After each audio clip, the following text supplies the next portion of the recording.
Welcome.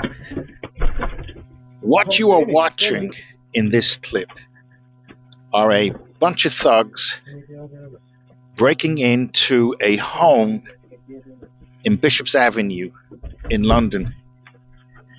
And as you can see from the video, these people are not in a hurry to get in or to leave. So obviously, they're not amateurs, they're professionals. They've done that before and probably will continue to do it again. The point of this video is basically, if that can happen in Bishop's Avenue, which is one of the most expensive streets in the UK to live in, that can happen to anyone. And if you read the article, which was in the Daily Mail on Saturday,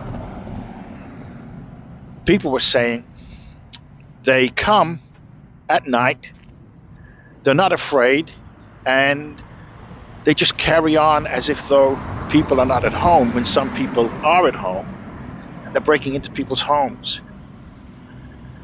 This is a place that has state-of-the-art technology in relation to home security.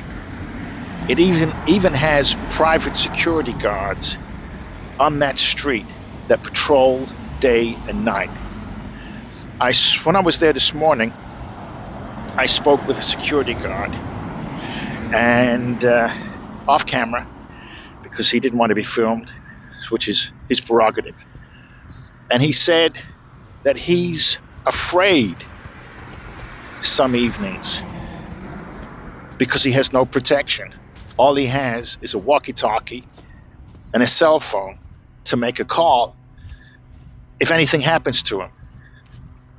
Young lad, young African lad, and he's probably getting paid 12, 14 pounds an hour, which is minimum wage in the UK, to protect homes which range from anything from 6 to 100 million pounds sterling.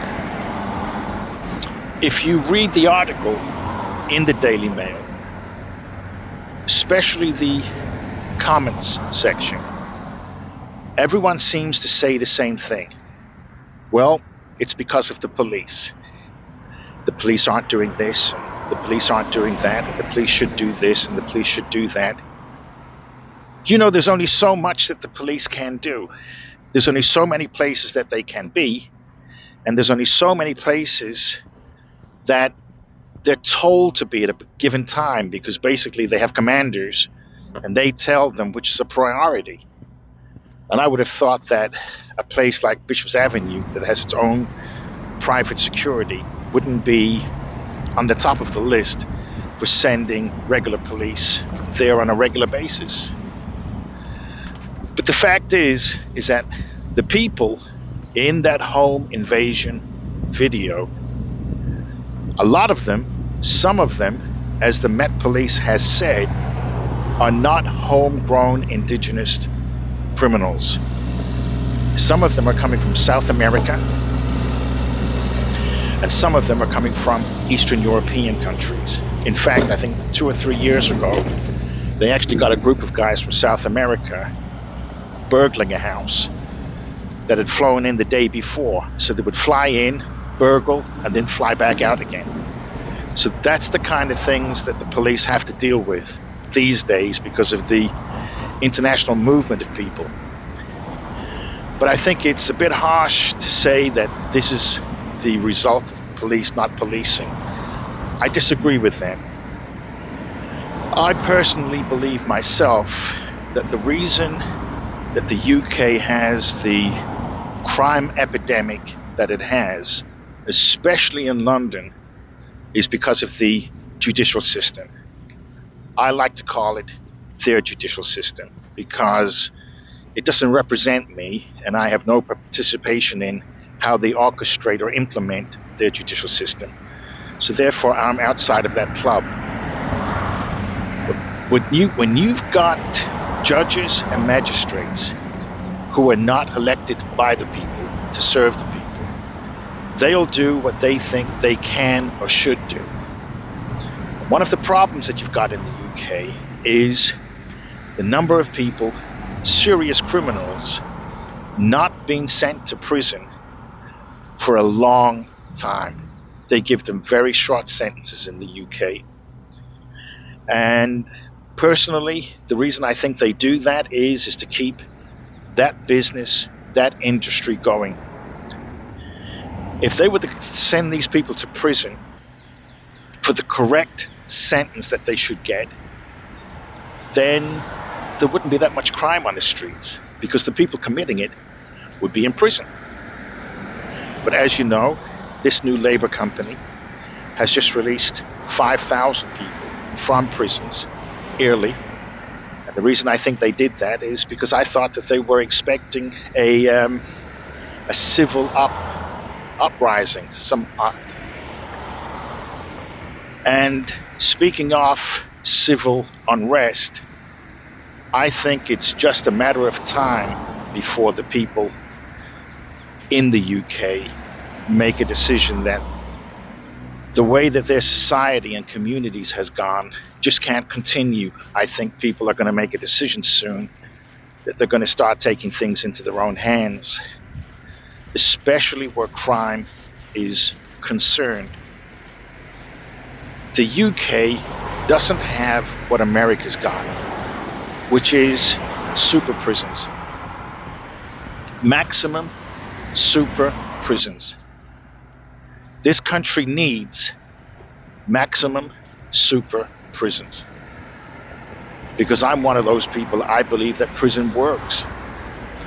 If you're out on the streets committing robberies, breaking into homes, doing things to people that you shouldn't be doing, I believe if the police catch you and a judge gives you 20 years, then for 20 years you can't do what you used to do. It's just common sense for me.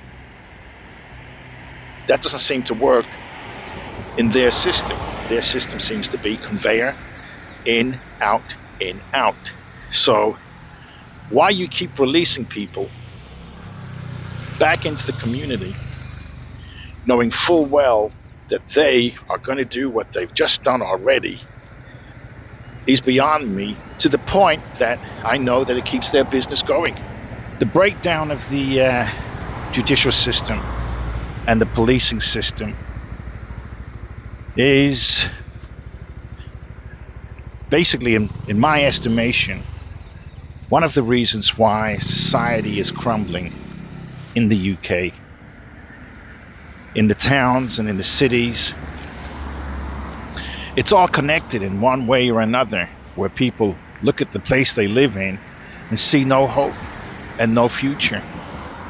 And then you have children. They see no hope and no future. What do? They get involved in crimes. And on it goes. It just breeds. It infects. So when I look at the cities and the towns, which are basically just third world banana republic places, you can see that if you have a place of no hope and no future, people will find a way to make their own futures. Whether it be right or it be wrong, that's what people will do, especially young people. With regards to the people in the home that was invaded by these thugs, I hope the police do catch them. And I hope that they do get some serious sentences. For me, a serious sentence would be 15, 20 years. But in the UK, they're not going to get that sentence. They might get a few years, tops. And of course, they'll be back on the streets. And they'll destroy somebody else's life. So it's a sad situation where basically the same people committing the same crimes keep getting the same breaks, come back out and do the same thing again. It's insane. But in the UK, I see two major industries coming as a consequence of the collapse of the UK, and that will be private prisons and security. I see those two industries exploding. I can see people building prisons that the government will then use. And I see private security people being more and more in demand, not just in rich areas like Bishop's Avenue, but like for ordinary people, because the population of the UK in the last 40 years has grown tremendously. And the police just haven't kept up with the growth of people. There's just more people than there is police, and they have more and more to do. They just won't be able to look after you the same way as they used to. It's just not going to be possible. And of course, you've got people in the police, whether they be chief of police or commanders, whoever they are. They have different ideas of policing today than the policing we had 40 years ago. It's completely different. And that has a knock-on effect on what they do and don't do. But either way, the UK has changed, and it's changed, in my estimation, beyond all recognition within the last 40 years from me. It's not going to get any better. It's going to get worse. And I think it comes down to people in their communities making decisions that's best for them. Because I believe that if you don't start thinking that way, life could get a whole lot more harder for you than it already is. And upon that note, that's all I wanted to say in this video. Please like, subscribe, give me a comment if you want to. And I hope to speak to you again on my next video about the destruction of the UK. Thank you. My name's Gabriel, and have a great day.